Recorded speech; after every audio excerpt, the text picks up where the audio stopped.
Yeah, you thought that was it?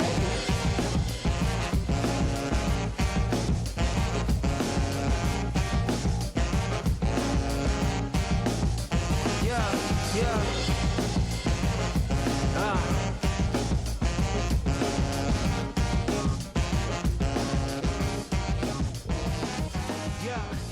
All right, folks, welcome back. Crazy about the SWA podcast, episode 10.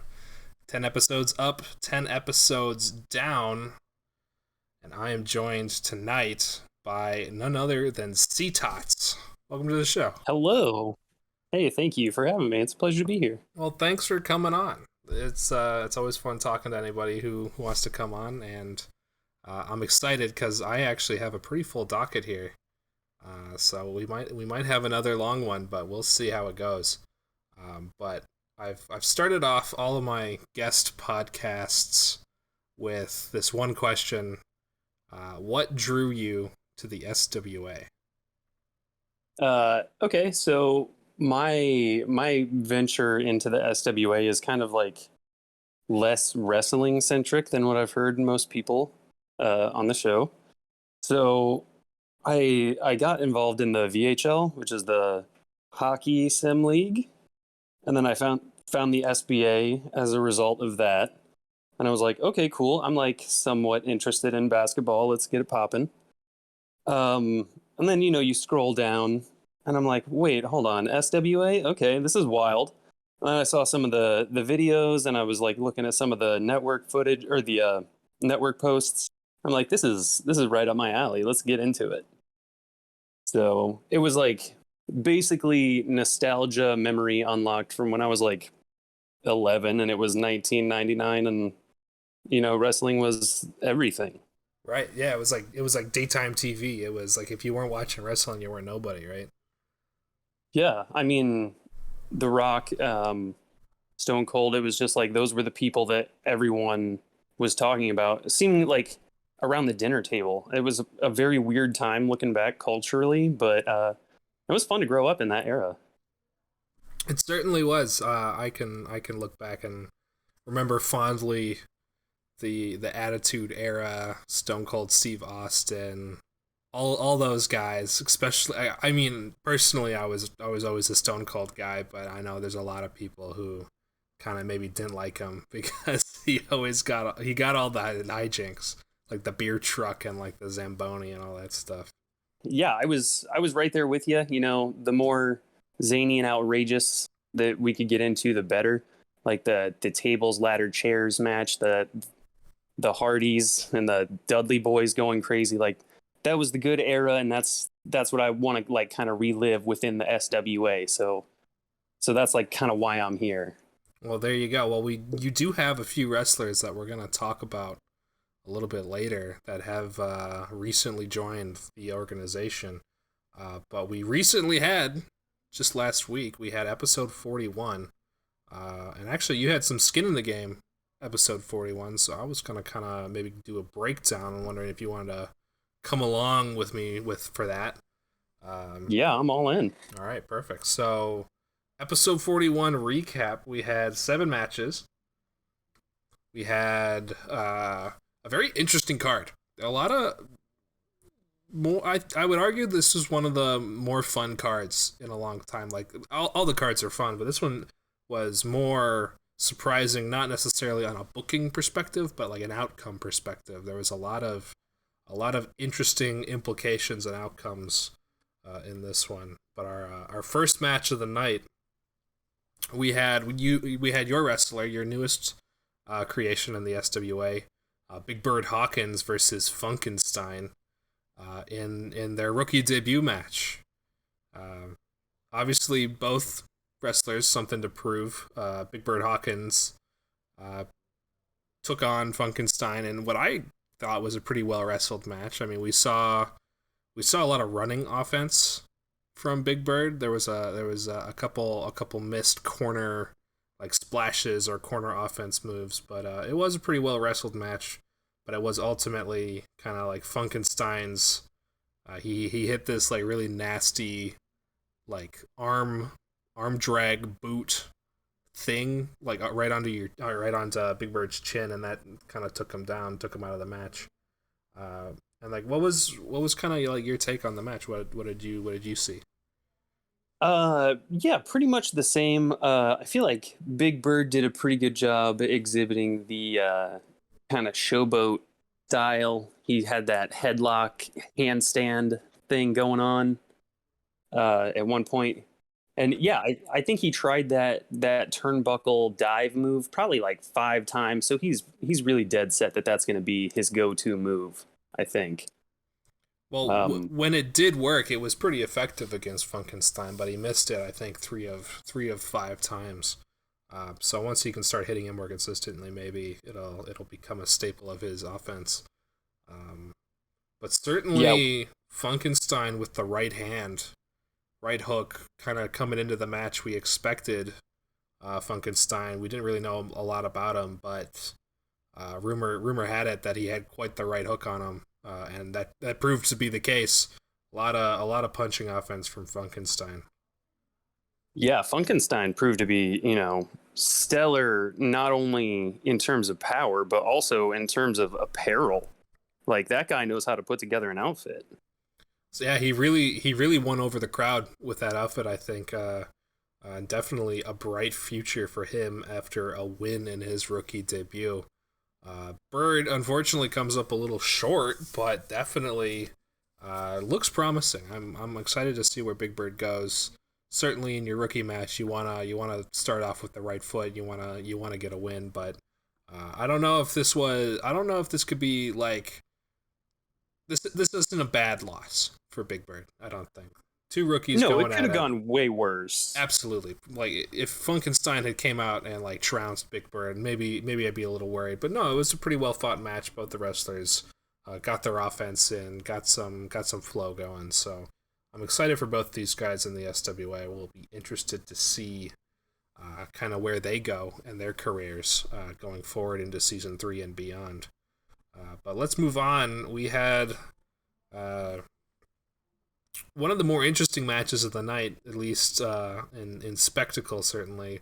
We had the Bobby doubles, Bobby Plaster and Bobby Plaster, the stunt doubles for Bobby Plaster, who have teamed up and have kind of rebelled against Bobby Plaster, versus Bobby Plaster and his new teammate, Bobby Omega, who I'll have to say looks quite a bit like the Machine, if I'm honest. They do bear a passing resemblance at the very least, I must admit. Yes, the goatee, I think, was the dead giveaway. But I don't know if officially this is Machine's new look, especially after we saw New Look Machine in episode 40 come down with the all-leather and then the mullet. But if this is identity crisis for the Machine, maybe. Perhaps, but new look Machine as Bobby Omega comes down with Bobby Plaster, and they beat the Bobby doubles. The Bobby doubles dropped the match. The real Bobby Plaster, maybe that's what we can call him, the real Bobby Plaster and his new Bobby Cinematic Universe member Bobby Omega, beat the Bobby doubles behind Bobby Omega's. I want to say like strangely lackluster performance because he took much of a beating from the Bobby doubles, but came out on top, hit a couple of just big moves right towards the end, and then that was it really. An intense match, but ultimately, obviously, Bobby Omega hits those big finishers. I don't know. What's the implications here? Is this the end for the Bobby doubles? Have they been replaced once again by the real Bobby Plaster, or are they gonna maybe break out on their own and start their own gimmick or something? Who knows?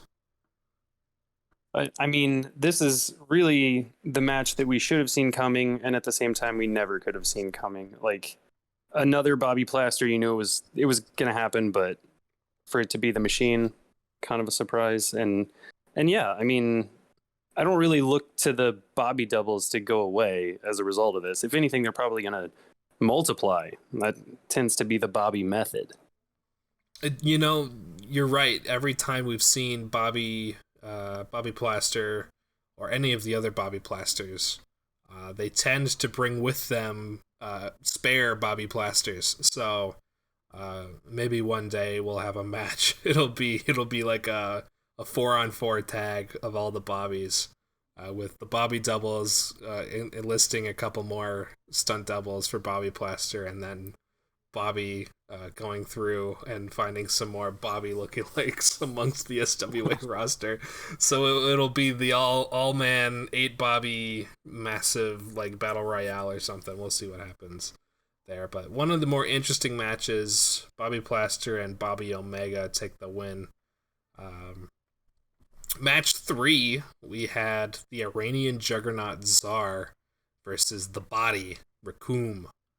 Another 2 rookies from our Season 3 rookie showcase bouts. They made it out of their respective triple threat matches. Czar rolled and crushed through his triple threat, and then the Body kind of sneakily, I want to say, pinned, I think it was Russell Nash or Tim Bob. He like snuck in and got a pin on one of them and got through to the second round of that rookie showcase pseudo tournament or whatever it was. But they didn't make it through their next match. The Body lost to Zayn Ryder, who ultimately went on to win the rookie showcase tournament, I believe. And then Czar obviously lost in a pretty surprising upset to Alonzo Howard in an absolute pounding from Czar. Czar hit every move under the sun on Alonzo, but they just kept getting back up and looking forward, and then got the sneaky pin and got away with it. So 2 kind of like, I don't want to say consolation match, but this was probably for third place amongst the new rookies, and I think Czar kind of handily walked away with it. The Body really couldn't do much. What did you see during the match? Yeah, I think the writing was on the wall before the match even started on this one. Predictions had Czar, I think, 90% to win on this. So, momentum was kind of in Czar's favor. I feel like Rakum has especially just been getting beaten down in pretty rough ways since his break into the scene here at the SWA. Certainly, and it could be argued, like we said, Rakum kind of had the sneaky pin in his first triple threat match that maybe he bit off more than he could chew, and can't necessarily hang with the top of the rookie class. But we'll see what happens. Obviously, Czar moves up into the upper echelon of the rookie power rankings, ranking third, and then Rakum continues his slide. Slow start to his SWA Season 3 campaign. We'll see more from these 2 wrestlers at a later date, probably in the Rumble, but we'll see. We'll talk about that later. Match 4 of the night, we had a Fatal 4-Way, Dom Juan versus the Lion King Nathan Bogard versus Yasuke Bozeman, and then rounding out the Fatal 4-Way, we had Dr. Morbius, and what I called in episode 9 of Crazy About the SWA, the consolation match for the chamber, the Iron Man chamber, not the chamber, the Iron Man match. There was an Iron Man match earlier in the season, and truthfully, Dom Juan was like the only one in that match, so it wasn't really a consolation match. I overstepped my bounds a little bit, and I was corrected by the powers that be. But this one was pretty fun. This one, we saw some of the best wrestlers kind of just outside the top 15 of the power rankings, looking to make a statement push to the top halfway into our Season 3 here in the SWA. Yasuke Bozeman kind of looking strong in the multi-man. Yasuke Bozeman, one of the best to do it in multi-man matches. Clearly had a leg up here, clearly with the experience, and head on a swivel, took advantage when he could, made the right plays when he needed to, and seals the deal with an absolutely nasty cutter onto Dr. Morbius while Dom Juan was recovering on the outside of the ring, and Nathan Bogard was slumped against one of the turnbuckles. So got the job done. Just with Dr. Morbius and then Damwon and Nathan Bogard did get up to try to break up the pin as they had before. We had a couple really close pin breaks that hyped me up. I got a couple nice crowd pops out of that, but not quite in time to break up that last one. And overall, a great match. What was kind of your takeaway from this match? Who looked good? Who looked bad? Maybe something you noticed. I mean, just overall, the quality of match here was very high. Like you said, a lot of really close counts that got broken up. So edge of your seat type of match the whole time. I'm always like low key rooting for Dom Juan just because I love the way his character is put together. His whole vibe just cracks me up. But nobody should be surprised to see Yasuke Bozeman performing well in a multi-man. Or performing well in general. It's true. Yasuke Bozeman, definitely one of the top wrestlers in the SWA. Hasn't quite put together that pedigree match, but he's always right on the fringes amongst those, like maybe like Puma or amongst like Jamie Quinn or Captain Tiger Marsh. He's always kind of like right there at that upper echelon of SWA competitiveness, just outside of that top 10 of the power rankings. The one that kind of stuck out to me was Nathan Bogard, who had a decent match, hit a pounce, I believe, on Dom Juan, which is an always fun move to watch happen. So satisfying, yeah. It's a very satisfying move. Never went for the submission move. Once again, this is multiple times now where I've kind of brought up Nathan Bogard's reluctance to use arguably one of his best tools, his submission game, because we saw him go toe-to-toe with DDT at the end of Season 1, and ever since then, we haven't seen too much out of the submission game for Nathan Bogard, but certainly, arguably one of the best to do it in the SWA currently. I don't know if there's any catching DDT on the submission game anymore. But for Nathan Bogard, second best is still like considerable amongst like the 50 or so wrestlers in the SWA, and we don't see him use it too frequently. So I'm interested, or maybe imploring Nathan Bogard to use his submission offense maybe a little bit more, because it truthfully is a very dangerous strategy. As you said, Dom Juan put in a pretty good performance as well. I liked what I saw from him. Dr. Morbius just kind of got beat up. He kind of has a reputation being that guy who kind of hangs around, always shows up in big moments. This one wasn't a pay-per-view, so maybe he wasn't looking to show up as much, but he kind of got the brunt of all three of the other wrestlers in this match. He showed that he knows how to take a hit, for sure, and maybe this is just gearing up for some pay-per-view strength. He's getting his reps in.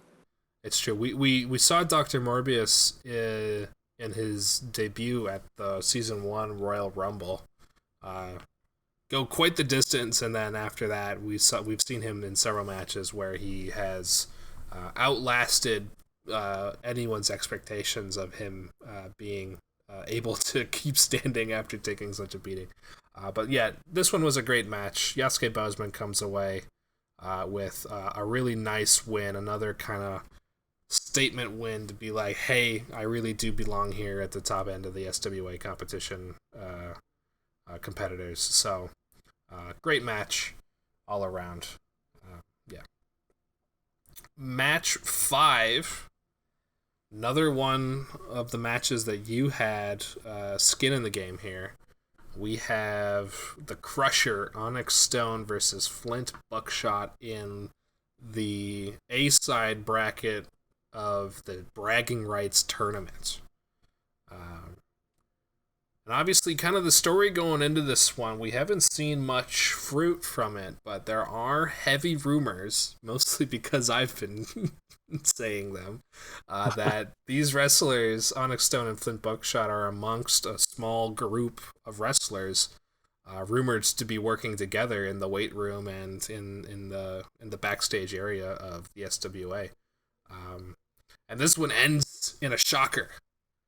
Onyx Stone, unfortunately, does kind of control the match bell to bell. It was pretty tight up until Onyx got Flint outside the ring, and really just kind of bullied him up the entrance ramp, and then knocked him out with a pretty sharp. I want to say it was like a package pile driver or something like that. But on his way back up the ramp, Onyx thought about it and then went back and attacked a KO'd Flint Buckshot. A really bad look for Onyx Stone, who's been a pretty straight shooter for most of his SWA career. Sure, he's a rough and tumble dude. Sure, he gets into a few bar fights here and there, but he's always been fairly competitor friendly. He's never been the asshole guy to do backstage attacks or in-ring attacks, but maybe we're seeing something darker from Onyx Stone and the Unhinged boys coming in to right to fight here. What was your take on the match? 100%. This was Onyx Stone's match, bell to bell, like you said. I think he had something to prove here. He's been with the company for a long time. He's having to fight these up and coming rookies to a knockout, which is a pretty big deal, I would assume. So he's just making a statement for what's happening next in the bragging right tournament, I would assume. And then as far as the after the bell business, I mean, pretty dirty pool from a manager perspective. I did have a chance to speak with Flint on his way out with the medical crew after the match. He had some pretty choice words to say. He was pretty heated at the time, but I have not had any contact with him since then. He's been in concussion protocol recovering. So actual word from the man himself is still yet to come. Well, we'll have to see the implications on that behind-the-scene partnership. I don't imagine Flint Buckshot's going to be liking Onyx Stone very much in the near future. So I mean, I can confirm that there have been some camaraderie in the practices and stuff. So maybe Flint said something to get under his skin. Who knows? It's too early to tell, I would say. It's also could be Onyx Stone being one of the original SWA competitors. He's been in the game a long time, 3 seasons, and he really doesn't have, unfortunately, much to show for it. He's always kind of been on the outs. Obviously, the historic matchups between the Quinn brothers, Jamie and Noah Quinn, and Unhinged, will go down as one of the better tag feuds. Certainly, probably the tag feud until we see the culmination of this Dirty Deeds and DOG feud that's been brewing on the horizon. But Onyx Stone and Slate Stone have kind of been on the outs of that Quinn battle. They've kind of been on the outs of the single match. So these guys might be looking to prove something. Obviously, they've had their fair share of shots. They've had a handful of shots at the title. They've had a handful of shots at opportunities to get shots, to get important things. They were in that 8-man. There was an 8-man tag battle, ladders battle, and that was insane. But Onyx and Slate couldn't get anything really in that one. Yeah, I think this might be something of Onyx saying no. The rookies aren't going to give us a fight. We're going to the end. We're looking to make some noise here, and what better way than to make some noise on a new rookie like Flint Buckshot, who arguably is a pretty strong wrestler in his right. Obviously, winning his first round match in the bragging rights tournament with multiple reverse choke slams, which are not friendly moves to take. So we'll see more from Flint Buckshot, obviously a little bit shaken up by this post-match attack. But Onyx Stone punches his ticket to that final round of the bragging rights tournament. It's going to take place here at Right to Fight and he will fight the winner of Anthony Hagar and Luke Thompson, which we'll get to talk about later in the podcast. But we'll see what happens with this one. A couple implications swirling from this one. Speaking of swirling implications, our sixth match of the night, Tomio Yamaguchi versus gracious Garrison Gray. And this one was a big one. This one, obviously, we have the building feud between, I just mentioned, Dirty Deeds and the upcoming kind of like powerhouse, almost pseudo stable in the Disciples of Gray. We saw Tomoyo Yamaguchi and Gray, kind of the two top dogs of their respective teams, battle it out here.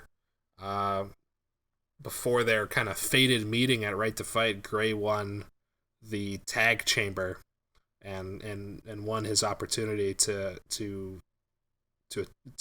fight Dirty Deeds for the belt in the near future. But we've kind of seen a protracted run up to that fight. Obviously, you want a championship belts to be on the line at a pay-per-view, but that tag chamber happened at a pay-per-view, so we've had quite a bit of a build-up here, and just about every episode we've had something going on between Dirty Deeds and the dogs, and certainly the implications are swirling. But Tomio comes out clutch in this one, beats Gray, certainly as the Disciples hit quite the speed bump, I think. I think they kind of thought they might cruise away with this one. Tomio hasn't been looking too good in the last few matches that he's been in, especially since they've been beating up on Daniel Drake Thomas in the matches that he's been wrestling against the dogs.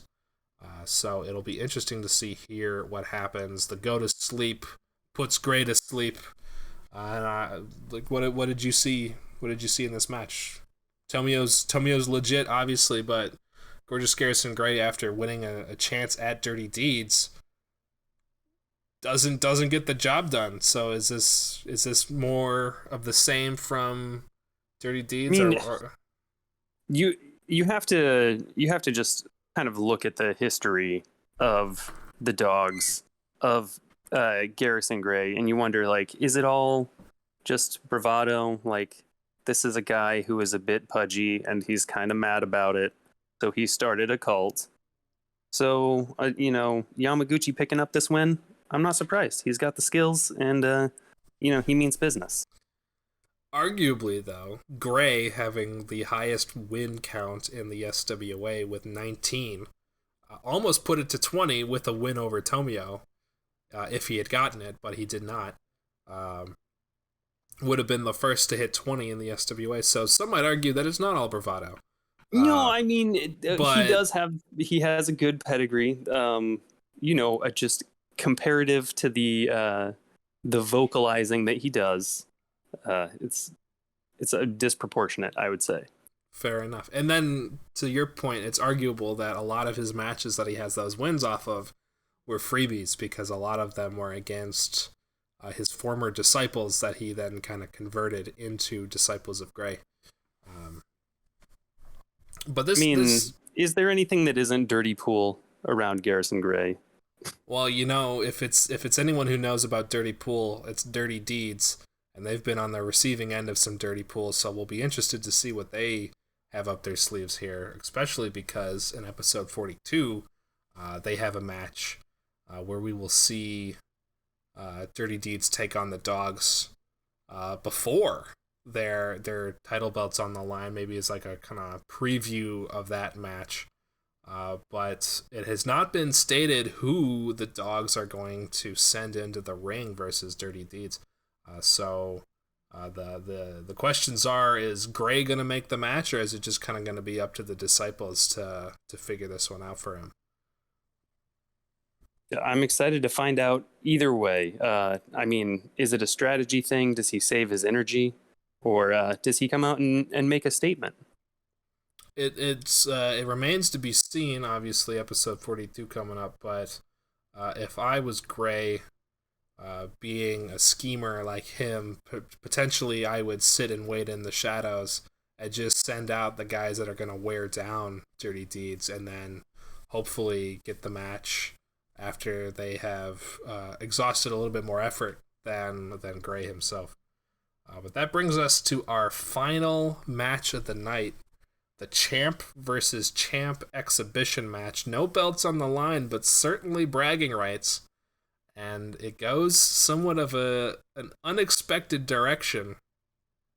Painwrecker, current SWA World Champion, drops the match to Diego Mercer, Ascent Champion.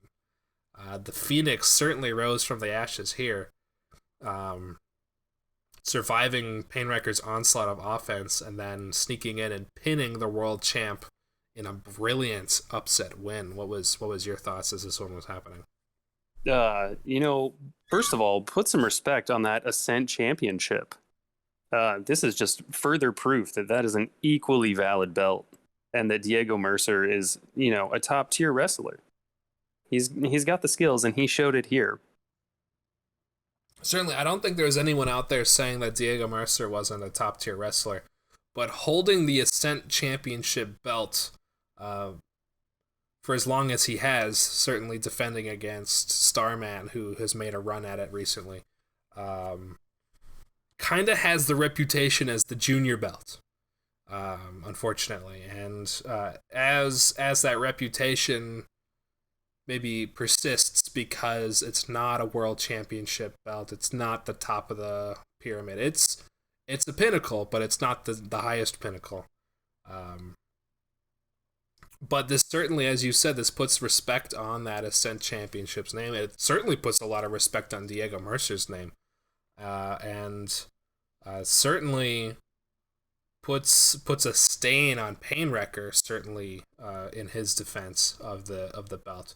Belt not on the line, certainly, but is Painwrecker slipping as a champ? Is this are we seeing cracks in the defense here? Painwrecker has looked infallible for the last few defenses here.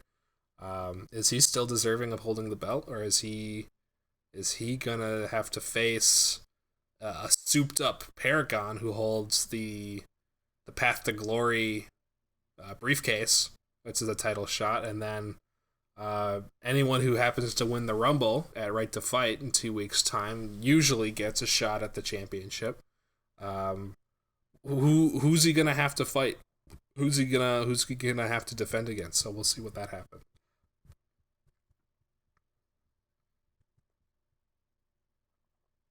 And then certainly, will Mercer try and run it back? Do you think Mercer will abdicate his belt? It's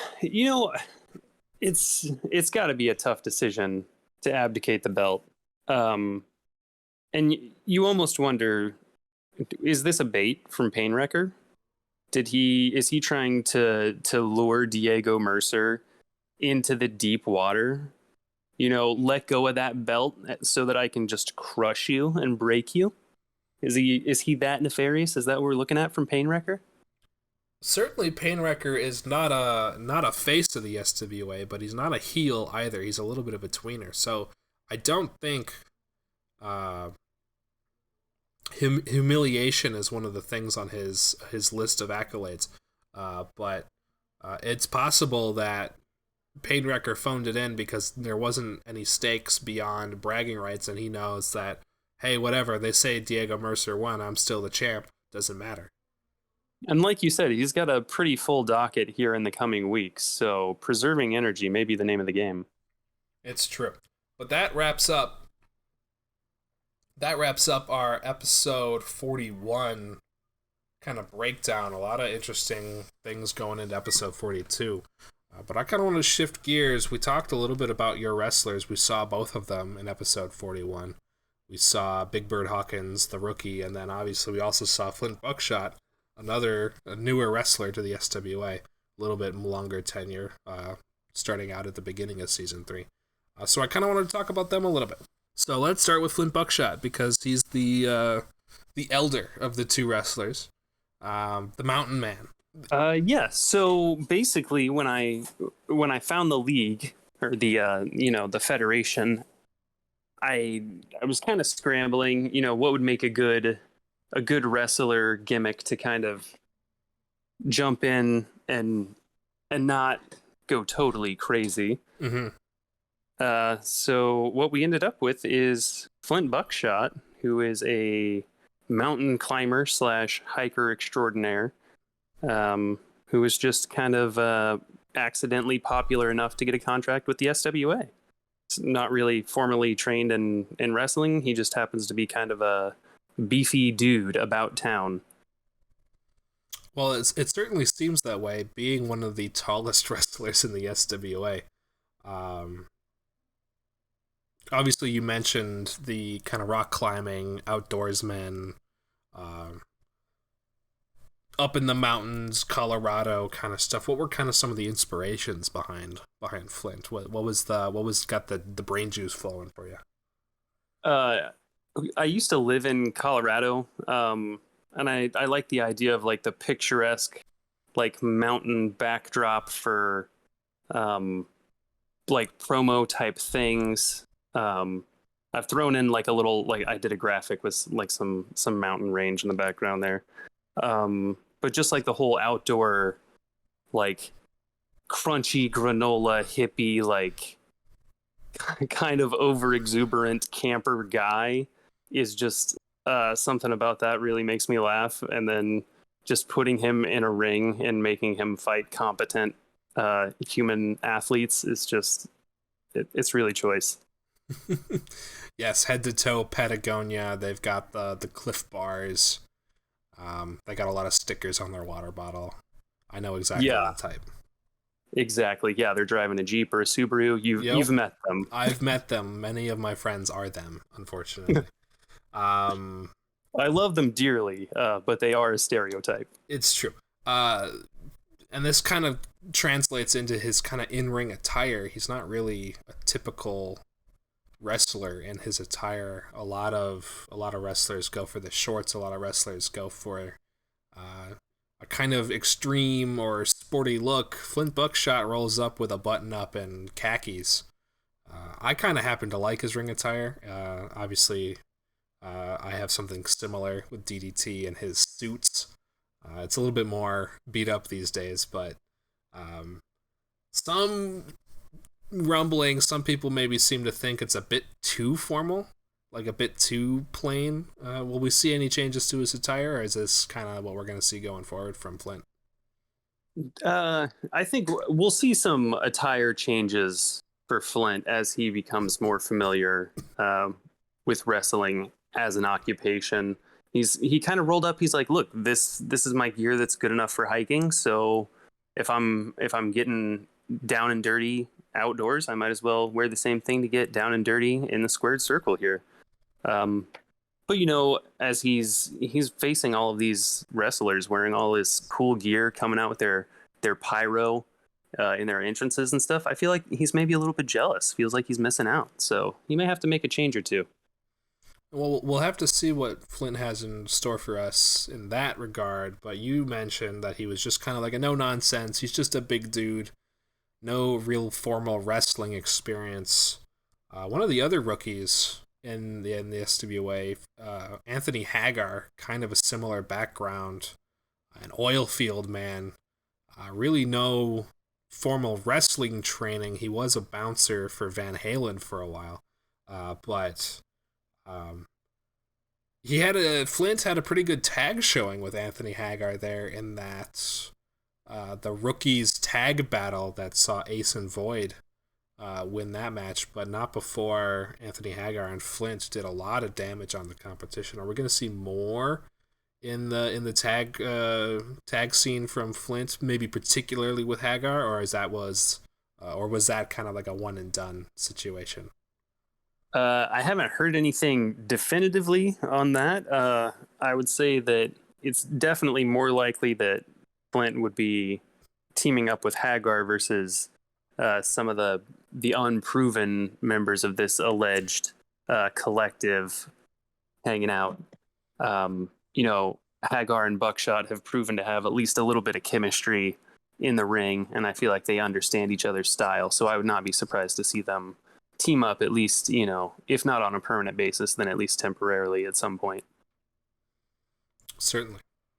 And then kind of, obviously you touched on that kind of group of rookies, and maybe some of the more SWA veterans working together. Rumors have been swirling. Is there any names that you can name? Like, obviously, I think it's been known that Unhinged is included. I believe it's being organized by Rock Flag and Eagle. Is there any other people that you were are involved? All I'm aware of is that RFE was kind of the driving force behind this deal here. He approached Flint Buckshot about being involved. I believe Hagar was approached similarly, and also Unhinged. I'm not sure if they were involved in the brainstorming of this plan, or if they came along as part of the planning by RFE also. But as far as I know, those are the 5 confirmed locker room bros unofficially, I guess. Well, certainly we will have to see what the impact of that after-match attack on Flint by Onyx will have. But yeah, if he remembers it, I'm sure he will not be happy. Yes, hopefully he does, because that might generate some interesting matches in the future. But, as of right now, in kind of Flint's short career, there hasn't really been the definitive Flint Buckshot match yet. His that first bragging rights match was pretty good. That's probably his best match so far, with the multiple reverse choke slams. But who do you think would provide a good match versus Flint, as like this would be an excellent mano-a-mano match, as maybe like the definitive match for Flint Buckshot? Ooh, it's a tough call, as Flint is just kind of finding his place on the power rankings here. I'm not sure who he could stand up against in a way that wouldn't make him look like a total fool. We have a lot of really strong men, especially on the big man side. Like you would want to see him against like a Warren Wyndham type to just really establish that he's there to play. Maybe even like a Captain Tiger Marsh would be a good physical opponent for Flint Buckshot. See, if I had to name somebody that I think would be an interesting matchup for Flint Buckshot, I think El Puma would be a really interesting matchup for Flint Buckshot, because Puma kind of sits right at that upper echelon, right around the top 10 of the power rankings, either like at the 9 or the 10 slot. It would be an excellent statement win, and Puma has kind of been shown to struggle maybe against some of the larger wrestlers, but not necessarily in a way that he's not completely out of it. But I think that would be a very interesting match between Flint Buckshot and El Puma. I'd love to see it, because El Puma is a very fun wrestler to watch. He's got like a lot of fun, exciting moves. You never really know what you're going to get. It is certainly like a styles are at odds as well. El Puma being luchador, Flint Buckshot kind of just not really having a style, just kind of being big. Yeah. So I think that would be a nice kind of juxtaposition in that match. But let's shift gears. Let's talk about Big Bird Hawkins. And maybe here's a question that kind of stems back to Flint, because we can still talk about him. Flint Buckshot with a Y. Bird Hawkins with a Y. What's with the Y's in the names? Okay, so it's actually Flint with an I. I think it's just a typo that there's a Y in there somewhere. The Y for bird is 100% just because that's what WWE 2K22 offers you as a preset name selection. Well, fair enough. That's an easy enough answer. I was like, I want it to be. I had the wrestler concept in mind, and that was the closest that I could get to like a Big Bird type thing. And I feel like that kind of fits his whole vibe, because he's very like loud colors, like very ostentatious. He's like a showboat. He's just there to get the people going. Like the fact that he started as an opening match is just like perfect for him. He could just be opening match, get people going. That's his whole dream, I think. Right. Well, and you mentioned his attire, probably some of the most striking in the SWA, with only one in-ring appearance. We just saw him for the first time last episode. Clearly, it's a statement from him, but are we gonna see this kind of evolve? Are we gonna see more ridiculous outfits from Bird? I mean, he's certainly gonna try to bring the heat in terms of attire. I don't know how much further up you can go in terms of ridiculousness from hair paint, but we'll see what we can really push the boundaries here. We'll have to get some costuming experts on the horn and see what we can drum up, because I know that he is all about ratcheting up the ridiculousness. Well, I'm sure Big Bird has Ace and the highlights for adults, Lucien Badeau, on speed dial for their ostentatious kind of outfits and colors. Yeah, a little maybe Flynn Turner Simmons also. I think he's pretty similarly bright. Corey Wolfhart pre DOG was pretty loud and brash. Yeah, these are the people who understand the essence of Big Bird Hawkins. Well, so as far as wrestlers coming into the SWA, everyone has some background, everyone has experience. Some of the wrestlers like Yates and someone like maybe AZ or some of the NEW wrestlers obviously have pedigree in the professional wrestling sphere. Not a lot of others beyond saying that they have do or are like out there. There is actually like footage of Bird Hawkins in the ring prior to his SWA debut, and I think that's like a first in the SWA. That is available to watch in the SWA network if you're looking to watch that. But do you think that has kind of helped or hurt his chances? Because obviously, coming into the SWA, being more of a known quantity than not, is that detrimental to his development in the SWA? What do you think? I mean, it's a double-edged sword, right? Anyone who is coming up against Big Bird Hawkins kind of knows a little bit what they're getting into. But at the same time, it puts out the vibe there for any future tag team partnerships or future, allies that he could benefit from in other ways. So what he may lose out on in the ring for the first few weeks or few matches, I think he'll make up for in terms of the long-term gain. And certainly, and you mentioned his kind of moveset in his match versus Funkenstein. We saw a lot of running offense, but it's in that video of his pre-SWA days. We saw an RKO. I believe we saw a Falcon Arrow as well. So we didn't get to see many of those in the match versus Funkenstein. So obviously he has something on the back burner. But is there more to see? Is there anything else kind of hidden in his moveset that we don't really know about, or is that more the full sample size? I think you're going to see a lot more than just turnbuckle splashes from Big Bird Hawkins. You did see a Falcon Arrow, at least in the found footage from the previous contract tournament footage.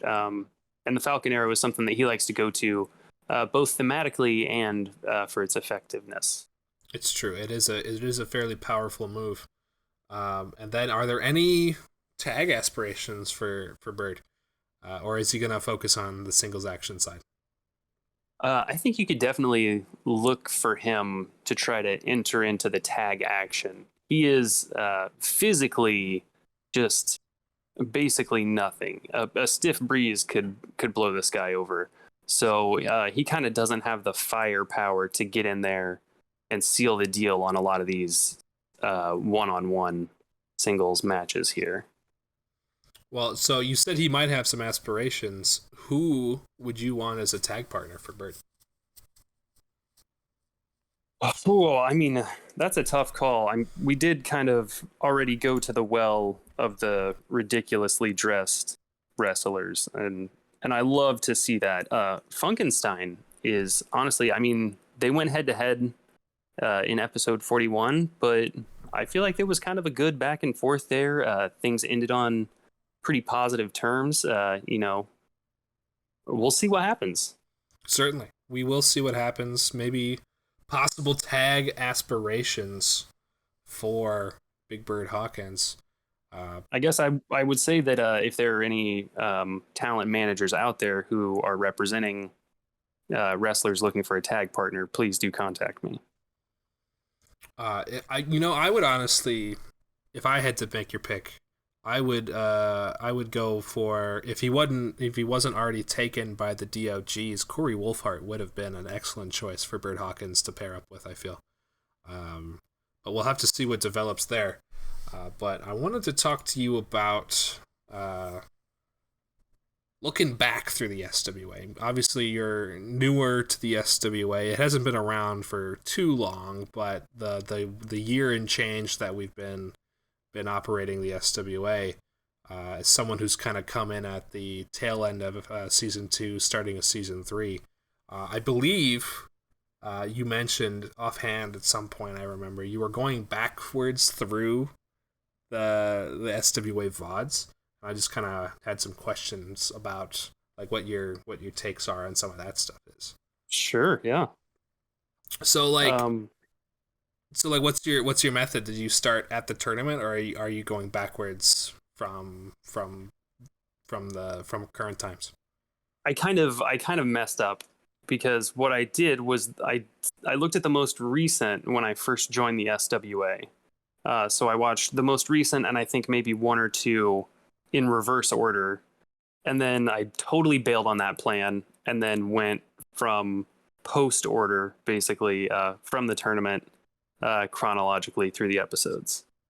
So any favorite episodes? Any like this is the one that I can point to and be like, wow, that was a good episode. That's outside of season 3. What's interesting is that the way that I kind of binged it, it's less about the episodes that I sort of remember individually and more like the storylines, like just the progression of the Aloysius S. Yates debacle. That was, I feel like that's classic SWA lore at this point. Yeah, the Yates, the Yates in general is SWA royalty at this point. And the lore surrounding Yates is very very comical. Yeah, the Domingo Cervantes El Puma feud and the resulting memorial match with everyone coming out wearing the masks, that was iconic. I don't think there's anything that can really stand up to that. There was Gorgeous Garrison's Gray's attack on anyone weighing more than like 280 pounds or something like that. That was a pretty fun gimmick in the early days of the SWA. Yeah, that's true. He really did not brook anyone above that, whatever it was. Yeah, and then there was the big bodies match. I think that it was like anyone over a certain weight, and then Gray was in that match as well, which is pretty funny. You gotta love those kind of bookings. It's like true. Mo really knows how to deliver the fun. Well, Mo and Doc have done an excellent job with the booking all through the history of the SWA. every once in a while you get a match where it was just like maybe it wasn't like necessarily the booking's fault, but it just kind of falls flat. But 9 times out of 10, the matches are always important and impactful for a wrestler's storyline or career. And I know we've been kind of talking about like moments that kind of stuck out to you, but like, is there any like favorite moment? What was the favorite one? Oh gosh, On the spot, I know. I'm sorry. yeah. I mean, what do you even say to that? I guess. Honestly,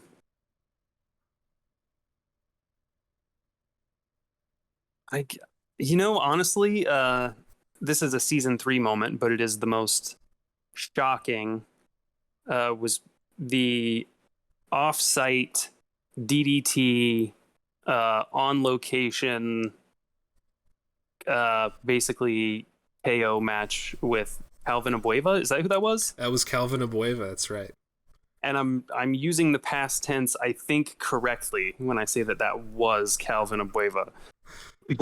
There isn't much known about what happened after that. The camera crews refused to speak about it. So yeah, I do not want confirmation one way or the other on that one because I feel like it might make me an accomplice. But that is definitely maybe my peak dramatic, memorable moment from the SWA so far. The only thing on that moment that I wish was a little different, speaking as someone who manages DDT, was the lack of music and like ring in like the crowd noise, which is really like spooky and eerie and like unnatural, and like it felt really strange. It was pretty fun, but it was definitely one of the more like out of left field situations to occur in the SWA. I'd have to say, I think I've said it before, I'll say it again. The season 2 Rumble, with Al Sebastian going from like the 2 slot to like the final 4 was absolutely insane. Just pinnacle SWA. There, like for me, there's really nothing that tops it. Like unless something even crazier happens in this year's Rumble, Al Sebastian going number 2 to number like 27 or 28 or whatever the hell it was.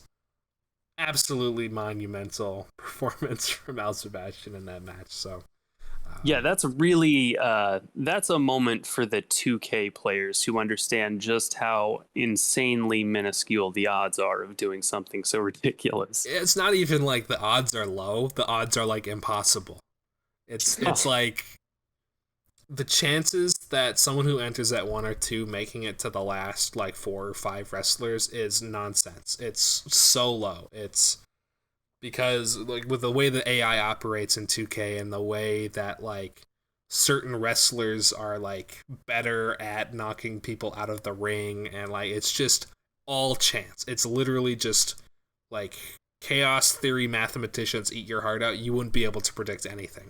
So it's like the fact that it happened is insane to me.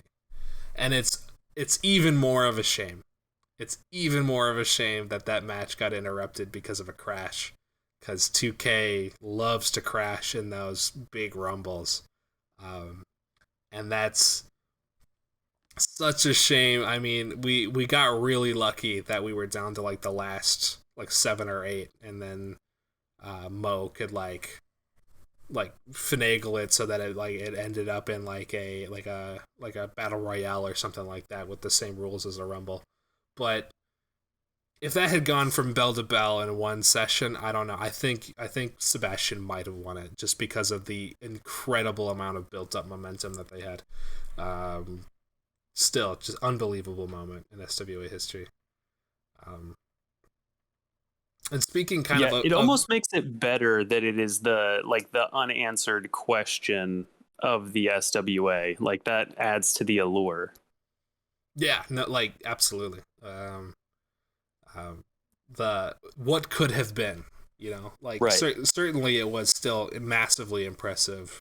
Al Sebastian will forever be known as like the records that Al Sebastian set, the eliminations at 8, and the amount of time in the ring at like 20 minutes or something absolutely insane. Like, I don't know if we're gonna be able to beat that ever. Like, honestly, like, unless someone goes absolutely mental and lasts and like eliminates a lot of people really quickly, I could see the eliminations being beat, but this might be the holy grail. Stamp it in the books. There's nothing better than this moment in the Rumble. Al Sebastian's just gonna have those records forever. I'm pretty sure. Yeah, that's Hall of Fame performance. Yeah, absolutely. Like, make a statue of Al Sebastian because book it. There's nothing else left, right? You did it. It was number 2 and you did it. That's it. Yeah. And then I guess kind of going back through the history books here, are you seeing any like patterns, or is there any like waves you're following here? Some wrestlers kind of come on and then fall off and then they start coming on again. I mean, you can always count on the Quins to do some damage in the tag division. You can always count on Starman to let you down. Those are the things that I've learned so far. Starman's rope named for Starman because he launches himself off it so many times. Yeah, I feel like maybe Big Bird Hawkins watched a little bit too much Starman and ended up in the turnbuckles. Perhaps it's Jean Baptiste as well with that big. He was going to go for like the suicide dive onto RFE, and that that didn't quite work out. That these rookies have to have heroes, but they're just not choosing the correct one. I don't think anyone will top Starman going off of the ladder. It was a ladders match, and Starman went off the ladders twice. Like, he top rope, jumped to the outside, went off the ladders, and just like ricocheted off the ladders. That was a classic moment in Starman history. And then I guess kind of like last kind of final question: if you had made Flint or Bird earlier, like season 2, season 1, would you think it would be like an easier time or tougher time in the ring, just because of like the amount of competition that we've seen in the SWA? I think I would probably be struggling the same, but have a better record to show for it, maybe, if that makes sense. And then also, kind of, when I came in, the way that you built your wrestler was now throw like 400 TPE at it instead of 50. So I have a lot of kind of rope to hang myself with when I was building my player. I was doing a lot of let's throw 50 at this and that. Maybe if I joined in season 1 or 2, I might have a little bit more balanced of a build. There is something to be said about the early days of the SWA, because there was a lot of like pretty significant differentiating in builds.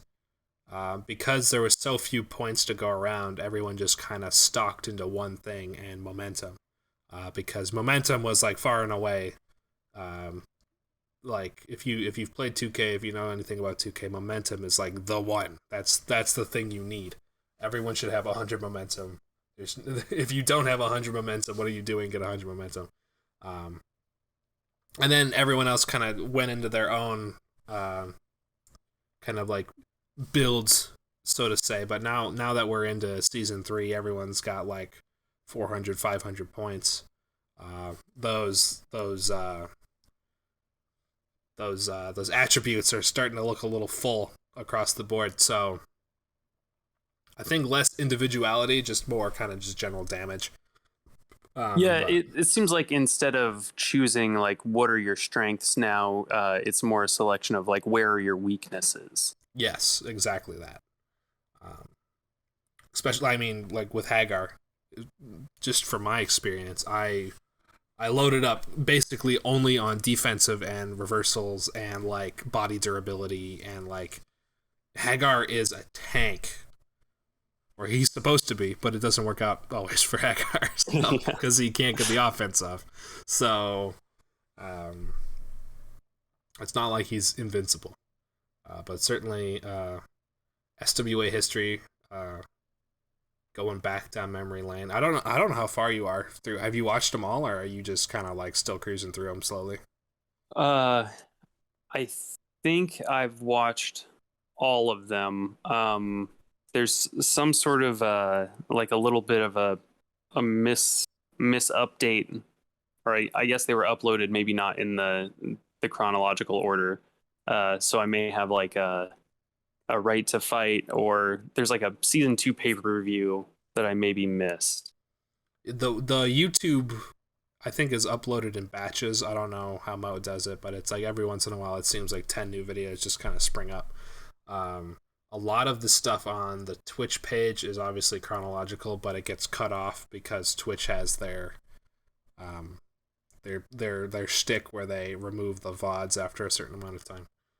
So it's possible you missed something, but I do believe they are all on the YouTube. You just gotta watch out for the ordering. But let's move on. I have one last kind of like section I want to talk about before we get into episode 42, and then the Rumble predictions. But speaking of predictions, nice segue. You're making the prediction posts. You've been doing the SWA prediction like Google Docs for the SWA. Yeah, that was basically I was just like I wanted to do some sort of a media so that I could get my 10 TPE for my wrestler. I was like, you know what, this might be a cool thing to do, just for whatever it was, episode 36, I think was my first one. And it got pretty good reception, so I've just continued with it since then. And like, what was like beyond just earning points? What was kind of like the inspiration? What inspired you to start up the predictions? I think it's like watching sports. Like I watch a lot of hockey, and they'll occasionally throw on like odds and sports betting facts and stuff, especially during like intermission coverage. So I was like, this is kind of interesting, and a lot of, some of your previous podcasts and some of the things that Mo and Doc have talked about on the episodes is like, who do you got in this match? That's the one question that you have to ask when you're watching wrestling, right? Is oh yeah, who you got? Yeah, exactly. So I mean, this is just that conversation plus cool pie charts, and that's what I'm all about. Perfect. Well, I'll be glad to ask you who you got for the next like 40 minutes here in a moment. But the one last thing I kind of wanted to talk about on the prediction side was episode 41. Mo and Doc were using your prediction data in the show. Like, how'd that make you feel? That was pretty cool. I actually I approached Mo like I think the Tuesday before or whatever, and I was like, I've got the link to this, like all of the results. If you guys want it for the broadcast, you're more than welcome to have it. And as it turns out, I'm just kind of learning how Google Forms work. And the results that he got would live update. So, in the event that someone decided to do their updates late, even though they wouldn't count for the competitive side of the point predictions, they would count for the broadcast. And if anything is any indication, the prediction data going into episode 41 seemed pretty accurate for the most part. Obviously, we had the two kind of big upsets: Pain Wrecker losing out to Diego Mercer, and then that Fatal 4-Way being harder to call. But like a lot of the prediction data seemed fairly accurate. So I'll be interested to see if it's kind of like that's the new thing, right? Like we get the prediction data and everyone's like, oh wow, well let's see who's what. They coined like the SBA fan universe or something like that, the SBA universe, or not SBA, SWA universe, excuse me. So we'll see, and I'm sure you can steal that SWA universe bit from them if you'd want to. I mean, we may have to at this point. It just depends on how predictions take off. I've been pretty pleased with the participation so far, and it seems to just continue to grow. So that's encouraging. Well, that's good. Hopefully the people listening to this, I can encourage them to participate because it is a lot of fun. Obviously, it's just bragging rights at the end of the day. It's you don't necessarily get anything from doing it, but it doesn't take more than a minute. It's really just type your name in and 7 choices, Easy peasy, right? Yeah. So I mean, at the very least, at the end of the season, if you win, you could add to your signature on the forum, like, season 3 SWA prediction champ. or something. Yeah, I don't know. You know what? I could do a graphic. I'll do a SIG graphic for whoever the winner is. There you go. You heard it here first. We're playing for stakes now, so get serious. Stakes are on the line, or stakes are on the grill. I think I prefer the second one. Same. But let's talk about episode 42. It's coming up right around the corner here, a couple days from now. We're recording this on Monday night.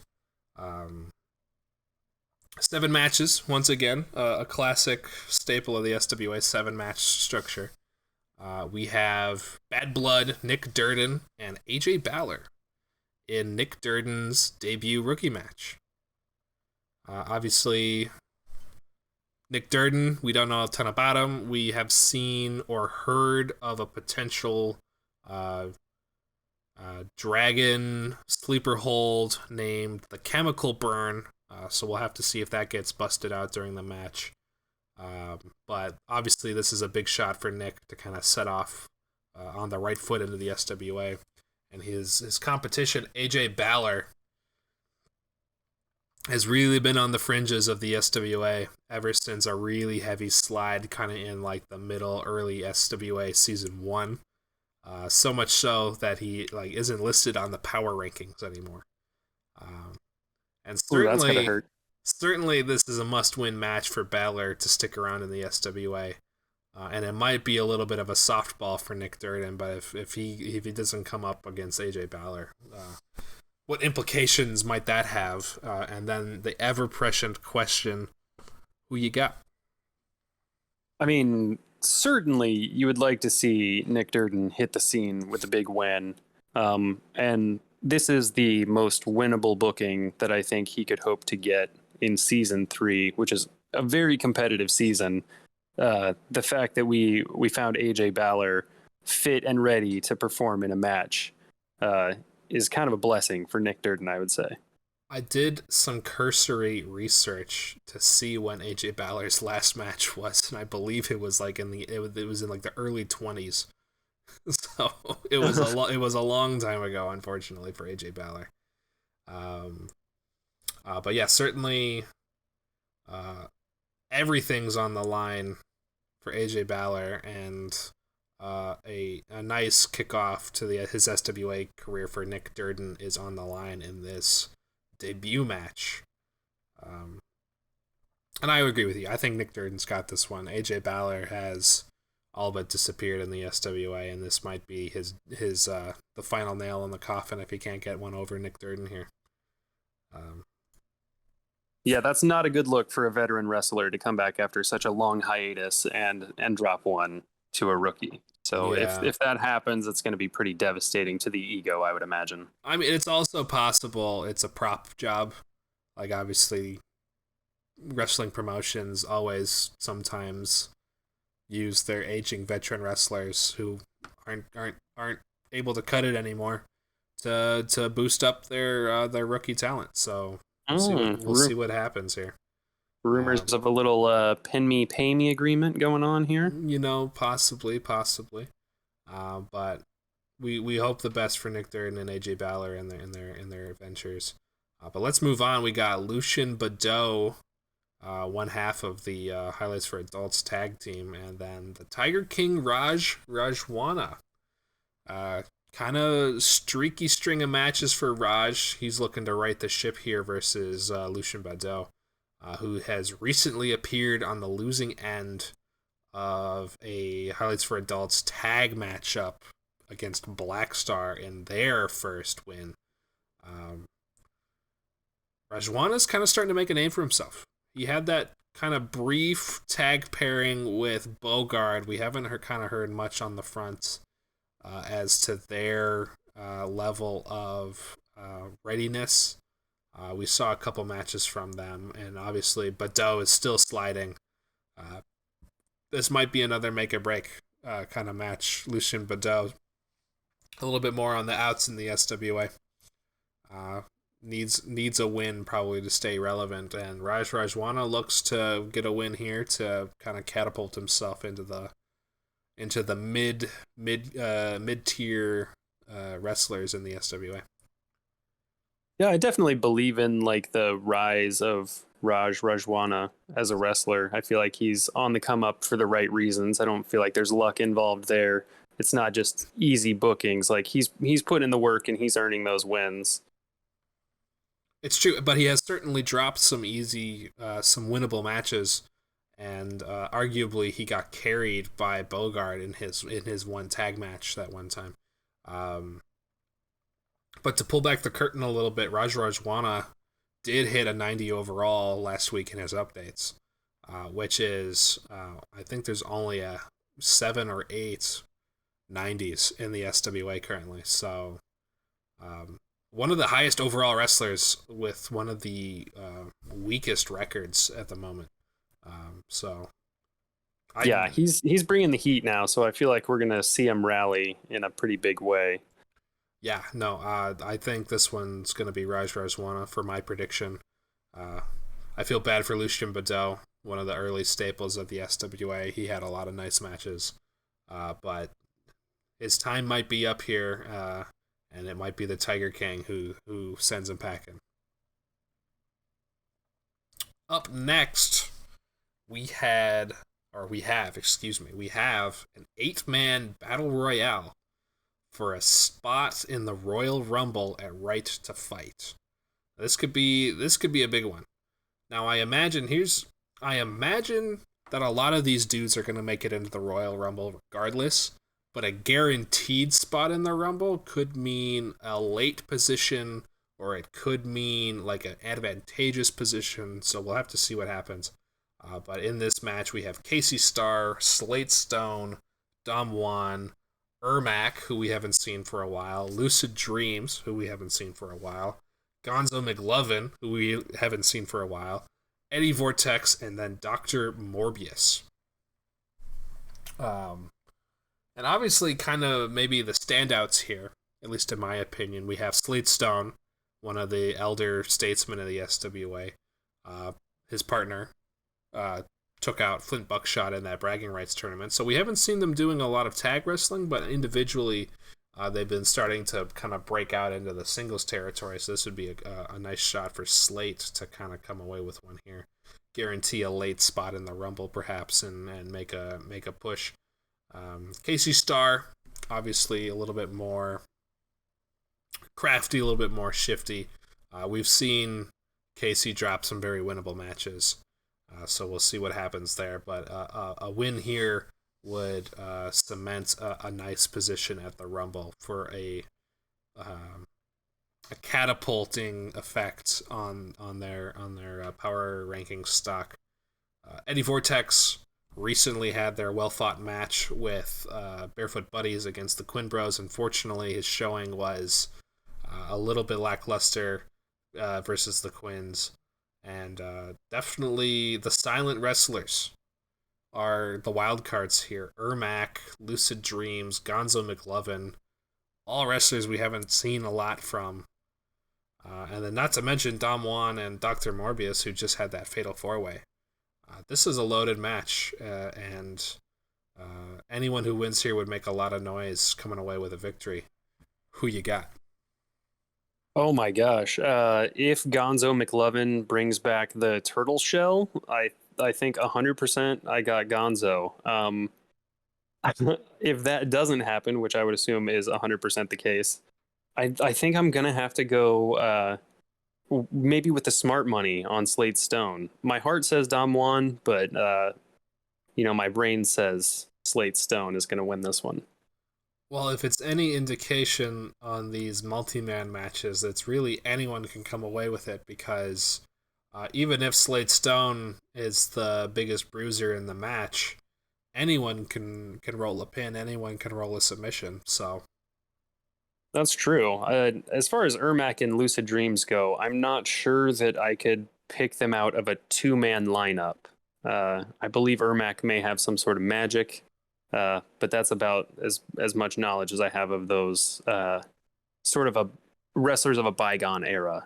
Well, honestly, Ermac and Lucid Dreams are one of the, in my opinion, better looking wrestlers in the SWA. We just haven't seen a lot from them since their debuts, uh, either due to booking or due to other conflicts in their schedules or what have you. But Ermac is, I believe, a Mortal Kombat character, so he has that kind of scorpion, Sub-Zero kind of face mask hood situation going on. And then Lucid Dreams, it's got the snapback, he's got the muscle shirt, it's got the basketball shoes, but they're all like white and speckled and like galaxy print kind of stuff. So they got an interesting look. If I had to pick someone, I'm gonna pick a weird one. I'm gonna pick Casey Starr. I Okay. think obviously Damwon, Dr. Morbius, Gonzo McLovin, Slate Stone, all known for their offense, all known for their kind of bruising offense. Gonzo McLovin has never been a long lasting wrestler, but when he does make it in the match, he puts in a lot of offense. Lucid Dreams and Ermac, I haven't seen enough from that would leave me any confidence picking them in a match. Uh, Dom Juan has kind of fared badly in these multi-man matches. Unfortunately, once again gets a decent amount of offense in, but never really kind of capitalizes on opportunities that he himself creates or other wrestlers create for him. Dr. Morbius is maybe the dark horse here as a long-lasting wrestler, but it's not a Rumble. His kind of trademark, just keep getting up, doesn't matter in a first fall battle royale. So I think the sneaky pick here, Casey Starr, being a little bit more crafty, a little bit more underhanded, might pull out all the stops to win, regardless of sneaking in a pin on someone else, or regardless of stealing a pin from one of the other competitors. So I'm gonna pick Casey Starr here. That's certainly a good bet. They've got that Black Star momentum going on. Slowly but surely making their way into the tag division. But we will see what happens there. The next match of the night, we have the Sage, Chiamaka Ndigwe versus Jean-Baptiste. Sage had that big push early in Season 3, but kind of hit a speed bump in Starman, where Jean-Baptiste, most recent appearance, saw him drop a match to RFE with Starman-type offense, and what could have been really anybody's match until the suicide dive kind of knocked Jean-Baptiste out of competition. This is a good mid-card fight to kind of stake their claim going into Right to Fight. Who you got? Ooh, tough call. I mean, like you said, you've got the Jean-Baptiste running an offense similar to Starman that basically put down Chiamaka and Ndigwe. So maybe is that the counter? I think I'm gonna say that Ndigwe is gonna pull through here, but I don't think it's an easy one by any stretch of the imagination. I'm inclined to agree with you. I like Jean-Baptiste. Chiamaka Ndigwe has been a little bit longer tenured in the SWA. He had that backstage attack on Art Vandelay, but we never really kind of saw anything else from that. He may or may not have gone through some sort of a possession event also. It was rumored that he certainly had. Obviously, he's gotten his pupils, back since then. But the to your point, the Jean-Baptiste Starman high flying offense might put a wrinkle in Chiamaka Ndigwe's plans, just because we've seen that work against him before. So I'm gonna go with Jean-Baptiste here. I think he's trying to look to make a name for himself, and a win here over Chiamaka Ndigwe would be a real big push for him, kind of at the midway point in Season 3. Yeah, that would be great for him in the power rankings. Certainly. I mean, I don't know how regularly they're updated, but a win over Chiamaka Ndigwe would be a nice push for him into Season 3. Up next, we have Luke Thompson versus Roughneck Anthony Hager in a Round 2 Bragging Rights tournament match. And obviously, this is the B side of the bracket. Luke Thompson uh, dispatched, bamboozled tournament favorite Machine in a pretty shocking upset. And Hagar had a pretty bruising match with AZ to secure his shot in round two. And Hagar probably formally would have been happy with a Luke Thompson second round card, but Luke Thompson's dismantling of the Machine, a pretty similar build and pretty similar style to Hagar, might have him second guessing his chances. Who do you think is coming out of this one? I would be the villain if I had to choose Luke Thompson to win any match ever. I just can't bring myself to do it. I think Hagar is gonna hopefully be the antidote to the poison that is Luke Thompson. Hopefully he can bring him down and bring a little glory to the rookies in this bragging rights tournament. Well, it's interesting you mentioned poison and Luke Thompson, because Luke Thompson has been poisoned for many of the top talent in the SWA. We saw him beat Tomio Yamaguchi to take a belt off of him. The longest running championship belt holder lost the belt to Luke Thompson in a 3-way match. They had the upset on Machine just the other week, so Luke Thompson is bad news. Yeah, Thompson has that spoiler mentality. Yes, absolutely. Whereas Hagar is we've seen him bust out some absolutely monstrous moves. We've seen the deadlift Falcon Arrow from the second rope on the turnbuckle, massive monster move. We've seen him superplex people to the outside of the ring. He's got a torture rack slam that's unbelievably brutal. It'll be interesting to see how this one goes, obviously, with Luke being more of a striker and Hagar being more of a grappler. This might be an interesting matchup. I'd be remiss if I also picked Luke Thompson, just because Hagar is my wrestler, so I'm going to go with Hagar here. Yeah, it's an easy homer pick, I think. But smart money, or maybe not smart money, but gambler's money might pick Luke Thompson, excuse me, in an upset match over Hagar, who hasn't really proven himself much in singles competition. I would definitely look for the predictions to favor Thompson on this one. But those of us who are predicting with our hearts, I think, are going to go with Hagar. Perhaps. Speaking of hearts, we have Songres versus Warren Windham, the heart of the SWA versus the black heart of the SWA, for a Royal Rumble seeding match. This one has a lot of fun implications behind it. The winner will enter at number 30, last in the Royal Rumble, and the loser will enter at number 1 at the Royal Rumble. Pretty high stakes here in a chance to secure that final Rumble slot. And the eternally feuding members of the SWA, Warren Windham and Songres. This one's going to be a brawl. Who you got? I mean, I'm going to have to go with Warren Windham on this one. I think that's maybe the opposite of how I would want to predict.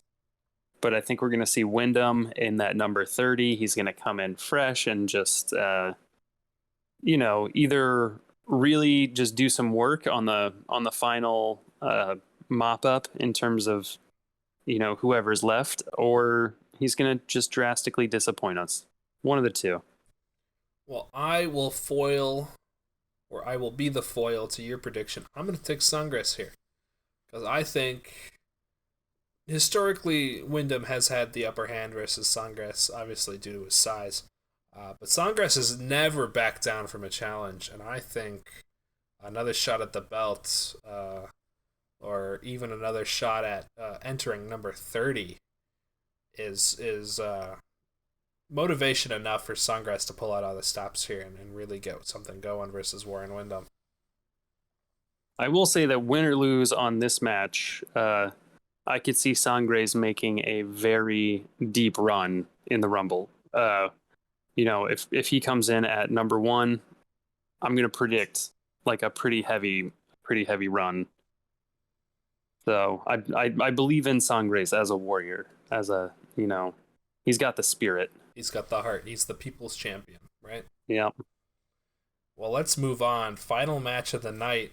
We talked a little bit about it earlier, but this is the Disciples of Gray versus Dirty Deeds in a non-title tag match. This is the kind of preview for the Right to Fight championship match, belt on the line. And this is more fuel to the fire of the feud brewing between these two tag teams, Dirty Deeds and the Dogs. This will be the first time we've seen Dirty Deeds at full strength since night 2 of season 2's 2-night stand. So almost 9 episodes of no full strength Dirty Deeds. Drake has been operating solo for most of the first half of the season, taking on that 3-1 handicap match, taking on a Bueva at his childhood home, taking on Marsh. And then Tomio has come in a couple of times in multi-man matches through the season and kind of laid some goose eggs, kind of had some mediocre performances, but really made a statement last week versus Gray, where the Dogs are obviously hot on their heels. The Disciples of Gray have had big wins over Drake, and once again that 3-1 handicap, and then with Marsh versus Drake, where Corey Wolfhard came down with the music and hit a jackhammer on DDT. But clear speed bump with Gray dropping to Tomio might have them in the planning room.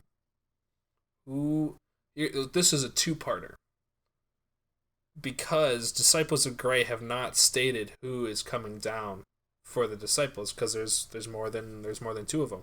With Dirty Deeds, obviously Tomio Yamaguchi and the Fed Daniel Drake Thomas make up Dirty Deeds. They're going to be there.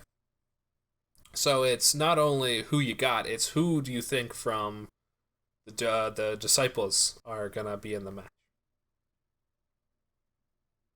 I mean, even if you're drawing on who the Disciples have sent down to the ring in the past, is that really like the depth of the stable?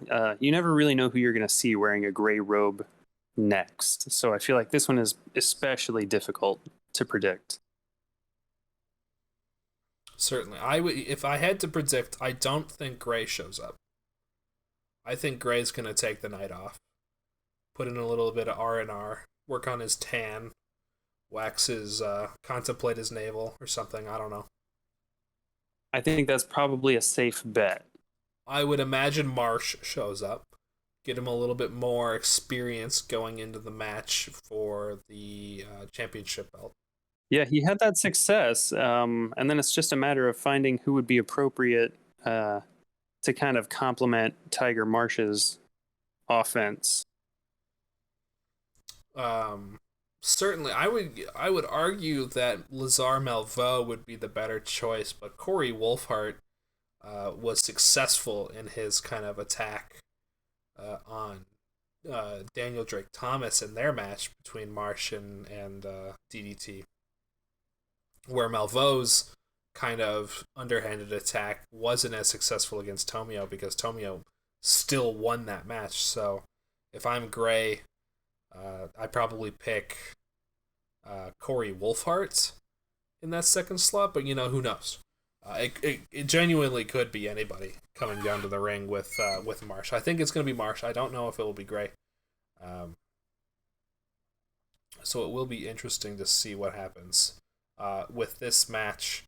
And if I had to pick, if Gray's not involved, this one's going to be Dirty Deeds. Probably no contest. If Gray's involved, it's going to be a lot closer. But even if Tomio Yamaguchi and Daniel Drake Thomas have kind of been slumping on the singles side of things, they're still both top 10 talent in the SWA, and they're still both 9-1 in the tag division. Their one loss coming from Daniel Drake Thomas abandoning Tomoyo Yamaguchi in the ring, and he still almost won that match. They're really an incredible just pair of wrestlers, both individually and as a tag team. Absolutely, and their styles mesh very well.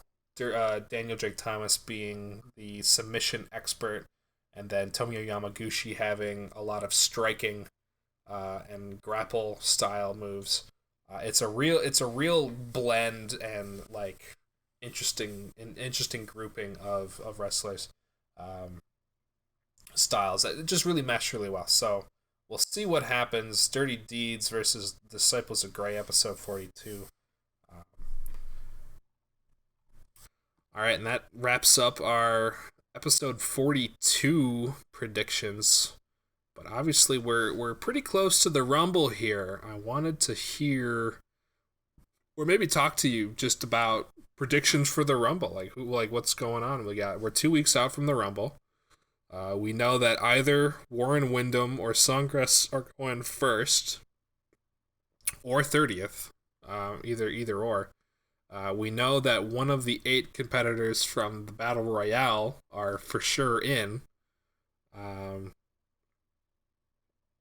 I don't know. I'm not like as like prepared on this one, but like maybe we just kind of go down the SWA roster or the power rankings and like go. Who can we expect in the Rumble, and like what do we expect, or like if there's any surprises or anything like that, or maybe you have something planned for the Rumble for your predictions. So I would like to do a Rumble prediction. Fill out each slot that your wrestler choices come out in, basically like a 1 to 30 and then a fill in the blank. I may need some assistance from the powers that be on getting a complete list of Rumble eligible wrestlers so that we can have a good like a wrestler bank to operate that off of. Right, but yeah, certainly. But for our purposes here, because it sounds like you're gearing up to do one kind of like your every or your weekly match predictions where you fill out a bracket or something. I just maybe wanted to kind of quickly run through a lot of the SWA competition. Sure. Yes, absolutely. I got you now. Yes. I would love it. So, we'll just kind of spend a short period of time on each of these guys. And I kind of have my own little notes on who I think is going to make the Rumble and who I don't think is going to make the Rumble. So, let's just go from top to bottom. Painwrecker. Yeah, I mean, I kind of don't see him showing up. I mean, obviously we haven't seen the booking yet for what we have to look forward to, but I feel like the Royal Rumble would maybe not be the right match for Painwrecker. It's true. And we also, I guess, caveat on this is we know that Mo likes to not double book people, so anyone fighting on the normal card at Right to Fight, the 6 matches before the Rumble, because the Rumble is the final match. Or maybe there'll be 7 this year, who knows. But anyone fighting before the Rumble is usually not included in the Rumble. So that will be kind of one of the caveats I guess we have in the selection, which our next wrestler that we're talking about, second in the power rankings, Triple G. There's probably no chance he makes it. He has that match with Dirty Deeds coming up, so if they're booked on the Right to Fight card, there's probably no way they're gonna make it. Yeah, I don't see that happening realistically. And then next up, third in the power rankings, we have Warren Wyndham, all but confirmed. It just depends on what slot he goes, first or 30th. Yeah, I mean he's gonna be there either batting cleanup or making everybody really work for their money here. Certainly. Next up, fifth power ranking is Tomoyo Yamaguchi. Similar to Gray, probably no chance. Yep, all booked up there. Next up, we have Diego Mercer, Ascent champion. I don't know if he'll have a defense. It'll be 3 belts on the line if he does. And one of the kind of the wrinkles of that I kind of like just was now realizing is Paragon has the Path to Glory briefcase. I think I mentioned it earlier in the podcast, but like I was just kind of noodling on it a little bit earlier, and we haven't heard much on the situation with that. So maybe Paragon cashes in his briefcase so he doesn't lose it in the Rumble, like we saw for Eddie Vortex, losing the briefcase to it wasn't Calvin Abueva. It was I believe Yasuke Bozeman.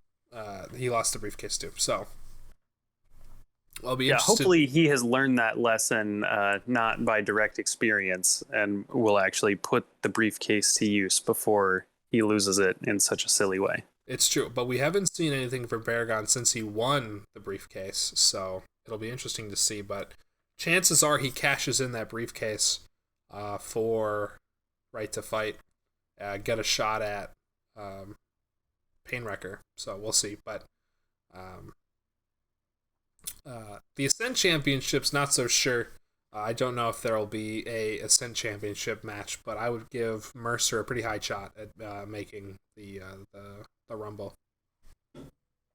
Yeah, I'd certainly like to see him in there.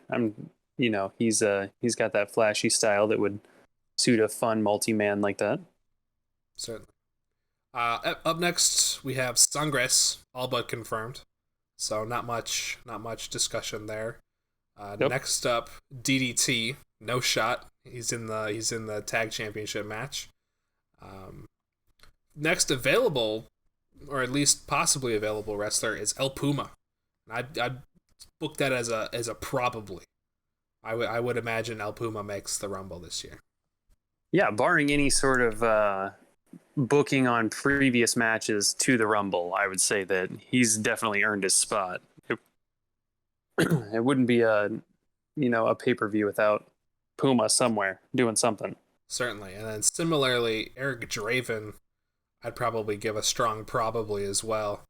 We haven't really seen much from Eric since his kind of weird feud with the Bobbies and Deadfire, so a Rumble appearance is all but assured for probably Eric Draven, I'm thinking. Yeah, that would be a good return to the scene for him, I think. Next up, we have Machine. Do you think Machine's going to make the tournament? Or the Rumble? I mean, what are we going to see from the Machine in the time to come? It seems like a very outside possibility. They would have to be like some sort of shenanigans. Yeah, I'm out on Machine being in the Rumble. Maybe Bobby Omega will make the Rumble. New look Machine. You know what? Bobby Omega, new look Machine. Yeah, I think I could see that for sure. I'm still out on a Machine / Bobby Omega appearance. I will sell on Machine being in the Rumble. Next up, Flying Brian Strong has a strong shot of being in the Rumble. What do you think?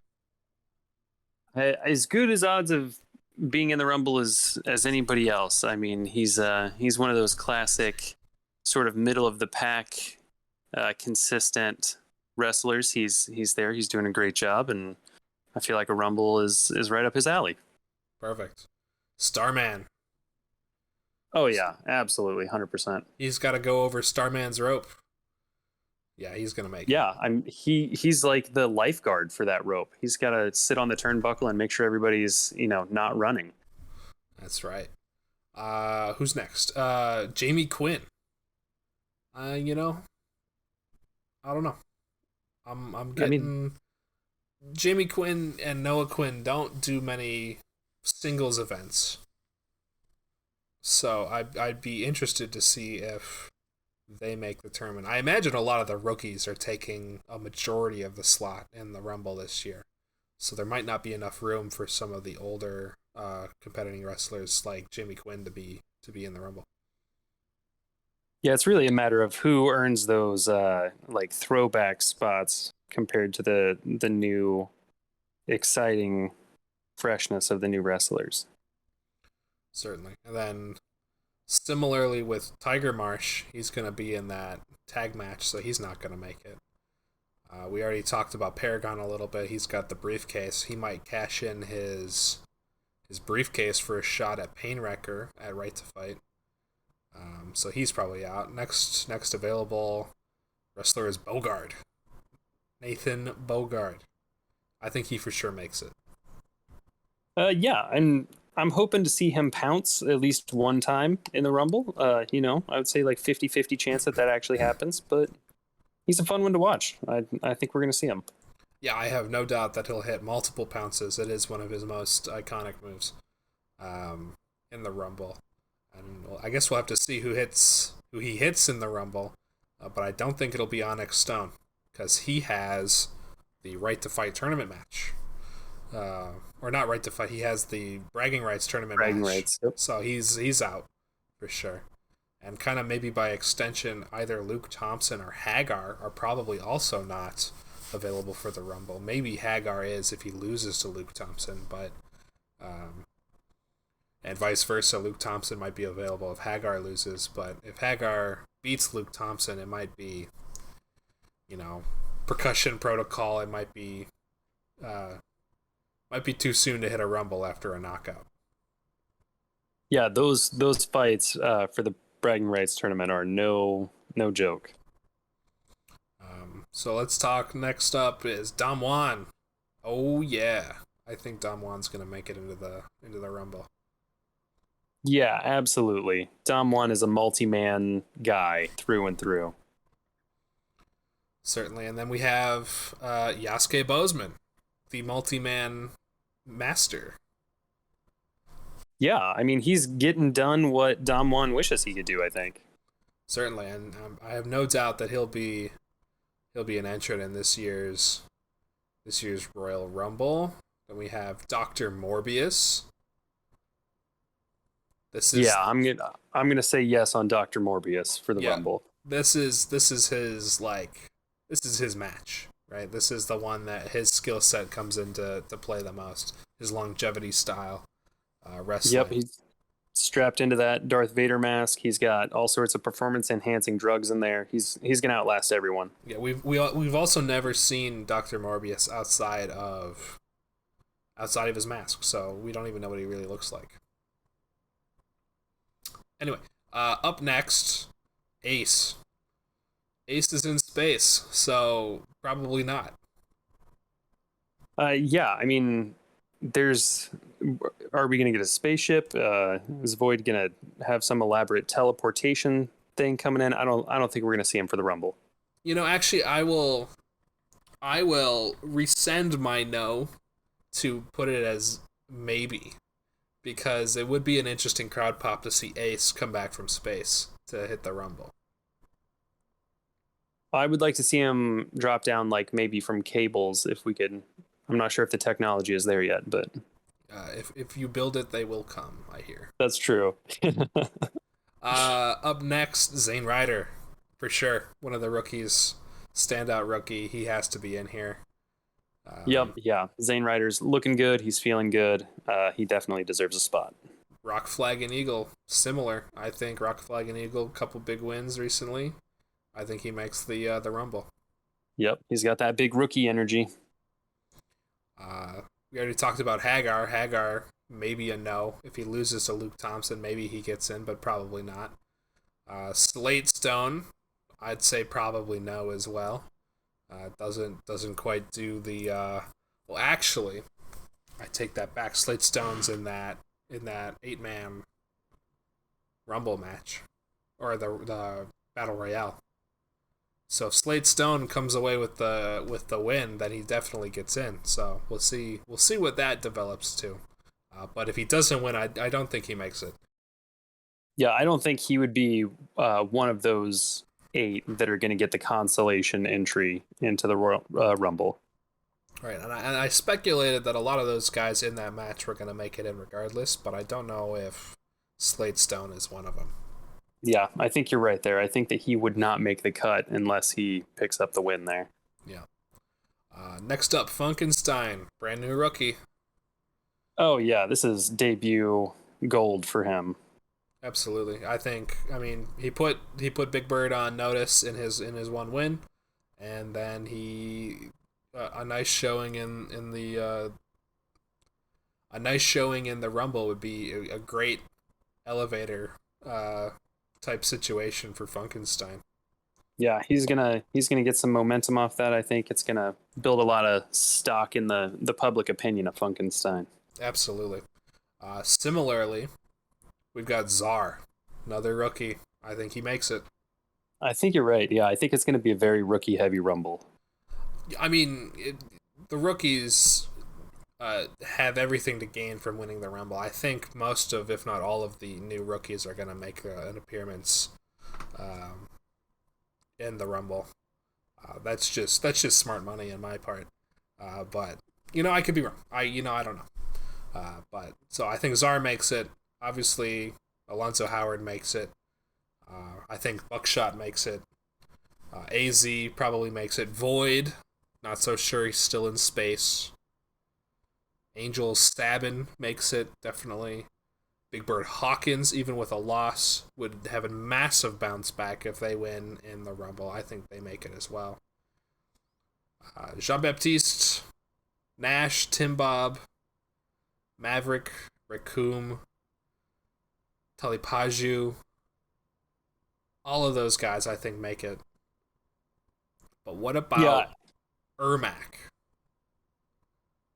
I mean, Ermac, we're seeing again episode 42, so that may be a make or break. Royale.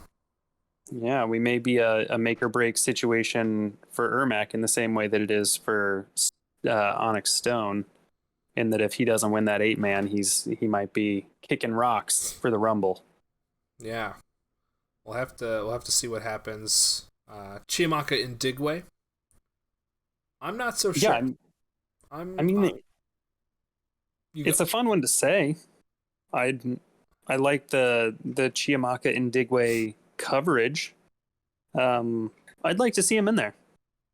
I agree with you, but I'm not so sure that he will make it. Obviously, with a match at episode 42, we don't know what implications that has for Right to Fight, but it's possible that he does make it. So that's a fair assessment. Bobby Plaster, one of the Bobby Plasters.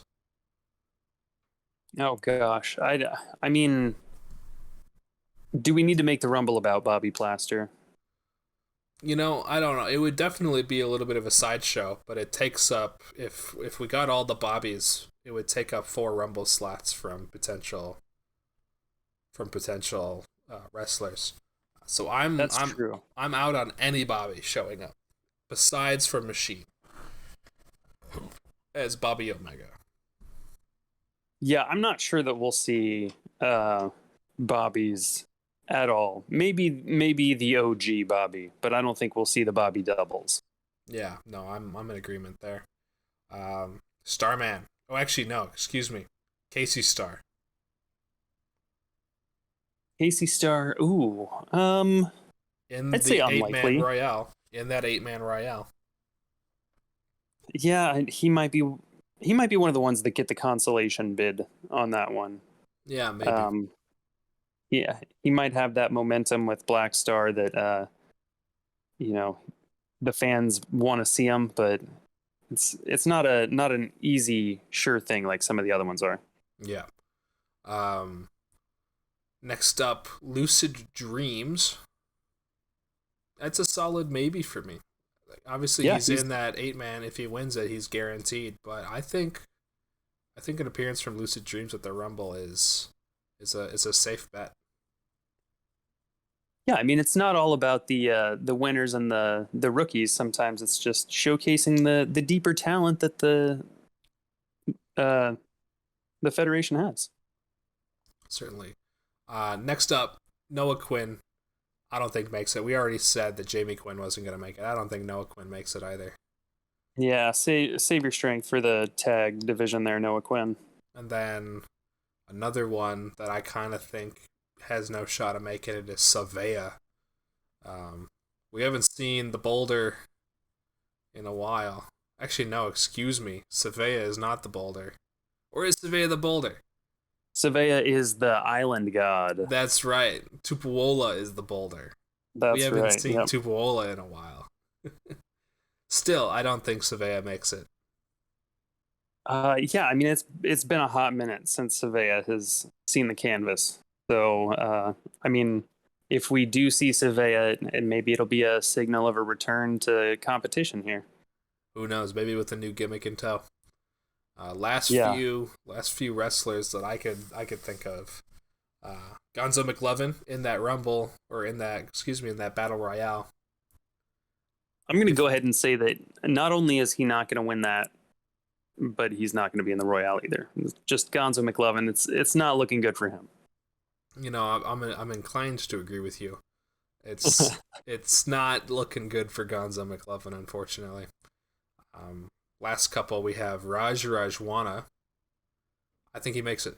I think that's a solid push for Rajwana. I think he makes the Rumble. Yeah, I think he's had some up and down performance, but I think the ups are definitely earning him a spot in the Rumble.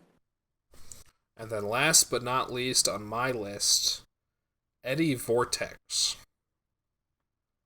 Obviously, Sangres is going to make the Rumble. I don't know if his tag partner Vortex makes the Rumble. I'm not so sure. I think there's too many rookies. Obviously, Vortex's previous Rumble entrance was close to 55, 60 seconds. It was very bad. I think saving him that embarrassment again is in the minds of the SWA booking committee. So I think Vortex skips this year's Rumble. Yeah, I mean, if he's proven himself to maybe not excel in that format, then why not just save his strength and abilities for something a little bit more in line with what he's capable of. Certainly. And then there's always the odd chance that someone from NEW shows up. Old Dirty Fingers, Old Sal, any of the old NEW wrestlers, or unknown wrestlers that nobody knows about. So we'll have to see what happens with the Rumble, but I appreciate you coming along with me on that. That was a little bit of a lot of names to kind of go through in a short period of time. I mean, it's fun to get a good lay of the land of the roster in those terms. I don't get to do that very often. Certainly, and feel free to use our prediction data in your predictions, anyone listening. But just kind of like noodling on it, I thought we did a pretty good job dissecting who's going to make it and who's not going to make it. Yeah, the much more challenging task will be figuring out what position they come into the Rumble. That's the impossible task. Yeah. But yeah, so I think we're kind of on the wrap up phase here. On my docket here, I have on the closing thoughts that Paragon has that Path to Glory briefcase. But we've already talked about that a couple times. Anything you want to bring up? Anything you want to talk about, or is this adios? I mean, I think we've done a pretty thorough job here of it. I had an absolute pleasure. I really thank you for bringing me on here and sharing your expertise with me. Well, I wouldn't call it expertise. I pull half of it out of my ass. Anyway, selective hearing or selective memory, as I call it. I feel like you're more confident than anybody else in the room, so you're getting away with it. You're doing a great job. Fake it till you make it. That's right. And the winners write history, or however that saying goes. But I'd like to thank you once again, Ctots, for coming on. Thanks for talking about the wrestlers, your wrestlers specifically, Flint and Big Bird. hopefully they have excellent SWA careers. Hopefully your SWA career is fruitful, and you get to challenge for belts or whatever, and it doesn't take a million years. Uh, um, Yeah, thanks. whatever Yeah, the case may be on that one, I'm happy to be enjoying it as a spectator more than anything. So it's just great. What everybody puts into it. It's really fun to enjoy it all together. well, we appreciate you, Ctots. We appreciate all you do. We appreciate anyone else who is still listening to this over 2 hour long or barely 2 hour long podcast. Another long one. We tried to do it and we did it. We nailed it. We nailed it. 2 hours. Um, so yeah, once again, not to ramble on, but Ctots, thanks for coming on. Thanks for sticking with me through the thick and thin here. And anyone else, if there's anyone else who is interested in joining the Crazy About the SWA podcast, I'm sure Ctots and any of the other former guests can tell you that it's been a blast. It's always a fun time to talk to you guys on the show, either about wrestling or not about wrestling. Who knows? I mean, we mostly talk about wrestling, but there's other times we talk about fun stuff. So yeah, Ctots, thanks for coming on. I'm gonna pass it to you to send us out. Let the people know. Oh, okay. This has been Crazy About the SWA. I am Ctots, and I am calling out everybody listening for not being on this podcast. It was the most fun 2 hours of my life, and you guys are all ridiculous. I've been here for like 2 months, and I'm on the podcast. You could be on here. Nano. Yeah, I called you out by name. Yeah, I think everyone's called out so Nano. I think everyone's called out Nano. Yeah, I'm just So- jumping on the dog pile there. It's easy pickings. Well, Nano, we're waiting. All we hear is crickets. That's right. All right, Ctots, thanks for coming on. Yeah, thank you.